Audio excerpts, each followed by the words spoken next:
বাকিদের কাছ থেকেও একটুখানি ব্রিফ এবং ক্রিস্প অ্যান্সার আশা করবো। আমি তরুণজ্যোতি তিওয়ারি আপনাকে জিজ্ঞাসা করছি, অমিত শাহ যে দখলের সঙ্গে বলছেন, দখল এজেন্সির রিপোর্ট জানি, কিন্তু ওরা আদালত থেকে নিয়ে আসে, তার মানে কি আদালতকেই এখন একমাত্র প্রতিদ্বন্দ্বী মনে করছে তৃণমূল? এত গালমন্দের কারণটা কি এই কারণে 18 ঘন্টার জন্য চাইছেন? না দেখো নির্বাণ, তৃণমূলের প্রবলেমটা হচ্ছে তৃণমূল বাংলার মানুষের ভোটটা চায়, হয়তো বাংলার মানুষকে চায় না। ইতিমধ্যে এজেন্সির রিপোর্ট কোর্টে জমা হয়েছে, কিছু নাম এসেছে রিপোর্টে। কি নাম এসছে? রাজ্যের এক মন্ত্রী চন্দ্রনাথ সিনহার নাম এসছে, বাপ্পাদিত্যর নাম এসছে, দেবরাজের নাম এসছে, কিছু এমএলএ, মালদা জেলার কিছু এমএলএর নাম এসছে, মুর্শিদাবাদ, বাঁকুড়া, বীরভূম 2 24 পরগনার কিছু এমএলএ প্রমিনেন্ট লিডারদের নাম এসছে, কিছু মিউনিসিপ্যাল হেডের নাম এসছে, আরও কিছু মমতা বন্দ্যোপাধ্যায়ের খুব ঘনিষ্ঠ কিছু লোকের নাম আছে। আমি বলছি রাজ্যসভার 8 থেকে 9 জন প্রমিনেন্ট মন্ত্রী, তার নাম আছে দুর্নীতিতে। কিছু প্রমিনেন্ট তৃণমূল নেতা, তারা এজেন্ট হিসাবে কাজ করে, তার রিপোর্ট করে জমা হয়েছে। আসলে আবার কী বলেন তো, এই সুপার নিউমারি পোস্ট, বুঝতে হবে সুপার নিউমারি পোস্ট ক্রিয়েট করা হয়েছিল অযোগ্যদের বাঁচানোর জন্য, এবং আজকেও যোগ্যদের ঢাল হিসেবে দাঁড় করানো হচ্ছে।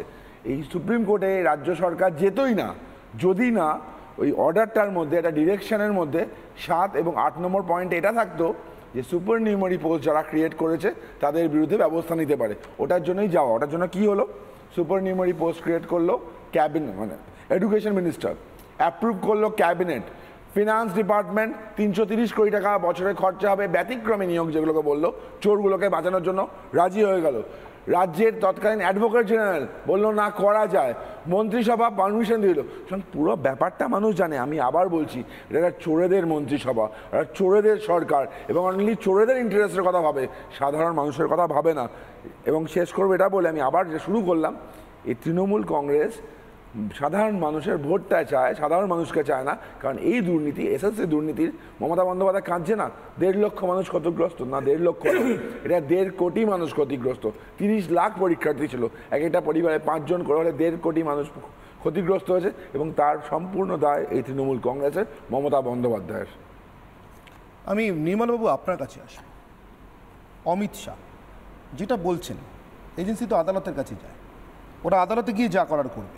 একটা জায়গাতে তিনি বলেছেন নীতিগতভাবে না জানলে শাসন করার অধিকার আছে, কারণ আমি আপাতত সেটাই যাচ্ছি না, আমি যে প্রশ্ন দিয়ে শুরু করেছি। তার মানে কি আদালত চাইলে যখন তখন জেলে চলে যাবে মন্ত্রিসভা? 18 ঘন্টার জন্য তৃণমূল কংগ্রেসকে দৌড়তে হচ্ছে কেন, মানে বলতে হচ্ছে কেন? দেখুন, তৃণমূল এমনিতেই খুব অস্বস্তির মধ্যে রয়েছে বহু ক্ষেত্রে, মানে যা কিছুতেই হাত দিচ্ছে সেটাই একটা অস্বস্তির কারণ হয়ে দাঁড়াচ্ছে।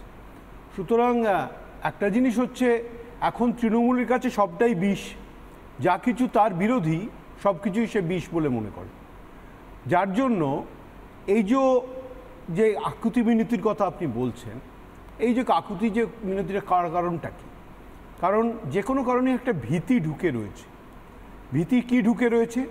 যে এই মন্ত্রিসভা নিশ্চয়ই কোনো গর্হিত কাজ কোথাও একটা করেছে, এবং সবথেকে যেটা দুঃখের সেটা হচ্ছে মমতা বন্দ্যোপাধ্যায় নিজে মুখ্যমন্ত্রী হিসেবে এই অন্যায়গুলো স্বীকার করবেন না, তার দলের কেউ এই অন্যায়গুলো স্বীকার করবেন না।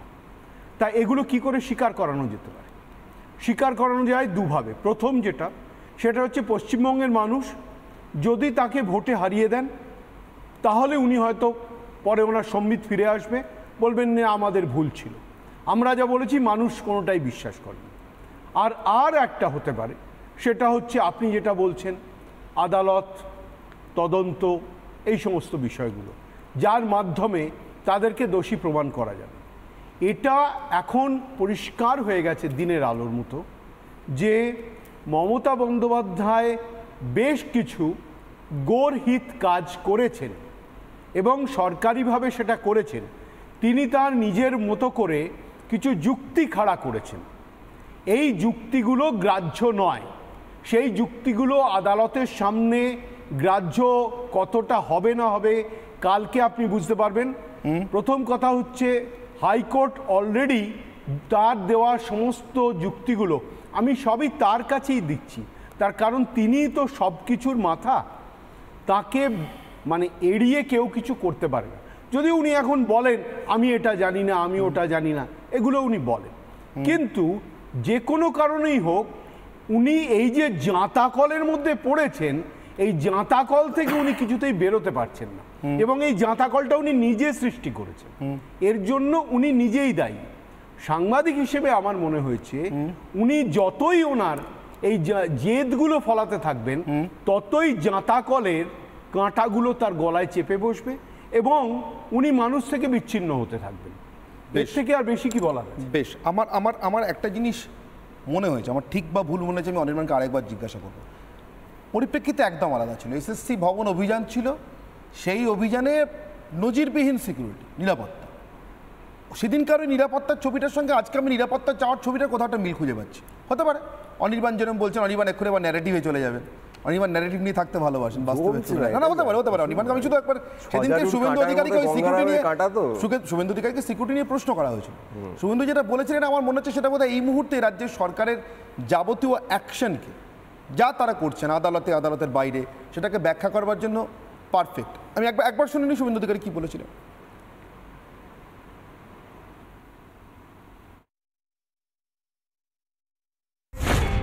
নিরাপত্তা দেখলেন, কেমন নিরাপত্তা দেখলেন, থরথর করে কাঁপছে চোর মমতা। নিরাপত্তা দেখলেন, কেমন নিরাপত্তা দেখলেন, থরথর করে কাঁপছে চোর মমতা।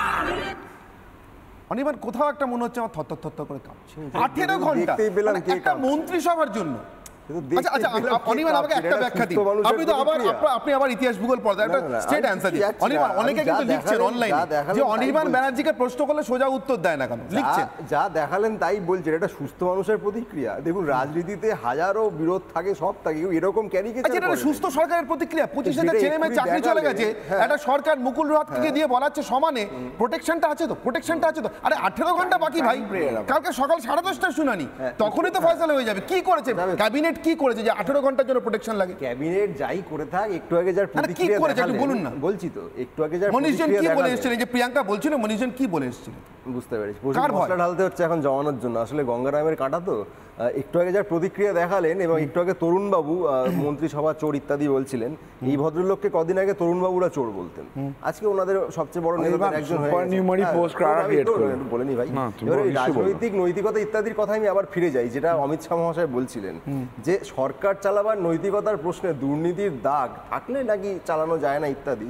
তাহলে ইনি কি করে বিরোধী দলনেতা হলেন, কি করেই বা নানা জায়গায় বিজেপির সরাসরি বা জোটসঙ্গী হয়ে সরকারে যাকে বিজেপি চোর বলেছে, সেটা হিমন্ত বিশ্ব শর্মা হতে পারে, অজিত পাওয়ার হতে পারে, শুভেন্দু অধিকারী হতে পারে, তারা কি করে গিয়ে সরকারের অংশ বা মাথা হয়ে যাচ্ছেন, একটা প্রশ্ন থেকেই যায়। সেই জায়গা থেকেই যে 18 ঘন্টার কথা বলছেন, যেভাবে এজেন্সিগুলিকে অপব্যবহার করা হয়েছে, তার বিরুদ্ধে যে কোনো রকম প্রোটেকশনের জন্য আদালতে যে কোনো দল বা সরকার সত্যি হাসি ছাড়া কিছু পাচ্ছে না, সত্যি হাসি ছাড়া কিছু পাচ্ছে না, স্বাভাবিক হাসি। এখন দেখুন 30 সেকেন্ডের মধ্যে আমি এখন অনির্বাণে বলা অনেকগুলো কথা বললো। এসএসসি তো ব্যাপারগুলো সামনেই আসতো না, ওই কোর্টে না মামলা হতো। এই রাজ্য সরকার দুর্নীতিগ্রস্ত, তার প্রমাণ হচ্ছে সুপার নিউমারি পোস্ট কেন ক্রিয়েট করতে হলো? অযোগ্যদের বাঁচানোর জন্য। 294টা কেন্দ্রে আমি প্রার্থী, আমাকে দেখে ভোট দিন। 42টা কেন্দ্রে আমি এমপি, আমাকে দেখে ভোট দিন। এগুলো যে বলে দুর্নীতির দায় কি সে নেবে না? পুরো দুর্নীতির দায় তো একমাত্র তার। এবং আবার বলছি, ক্যাবিনেটের শীর্ষে মমতা বন্দ্যোপাধ্যায়, চোরদের আটকাতে তৎপর মমতা বন্দ্যোপাধ্যায়, চোরেদের মন্ত্রিসভা, তিনি চোর। এটা আজকে প্রমাণিত সত্য হয়ে গেছে। আমি